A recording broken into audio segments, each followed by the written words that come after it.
మహాభారతాన్ని గొప్ప ఇతిహాసంగా ఇప్పటికీ ఎందుకు చెప్తారో మీకు తెలుసా?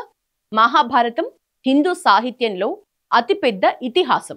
దాదాపు 1,00,000 శ్లోకాలతో ఉన్న ఇది ప్రపంచంలోనే అతి పొడవైన ఇతిహాసాల్లో ఒకటి. దీన్ని పంచమ వేదంగా కూడా పిలుస్తారు. ఎందుకంటే ఇది వేదాల సారాన్ని సామాన్యులకు అర్థమయ్యే విధంగా వివరిస్తుంది. మహాభారతంలోని భీష్మ పర్వంలో ఉన్న భగవద్గీత హిందూ తత్వశాస్త్రంలో అత్యంత పవిత్రమైన గ్రంథం.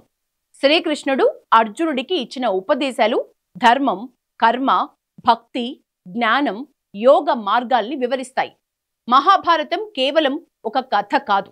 ఇది ధర్మం, అర్థం, కామం, మోక్షం అనే పురుష అర్థాలను, నీతి, రాజనీతి, యుద్ధ వ్యూహాలు, సామాజిక సంబంధాలు, మానవ స్వభావం వంటి అనేక అంశాల్ని వివరిస్తుంది. మహాభారతం ధర్మ సంకటాల్ని వివరిస్తూ మానవ జీవితంలో సరైన నిర్ణయాలు తీసుకోవటం గురించి లోతైన విషయాల్ని చెప్తుంది.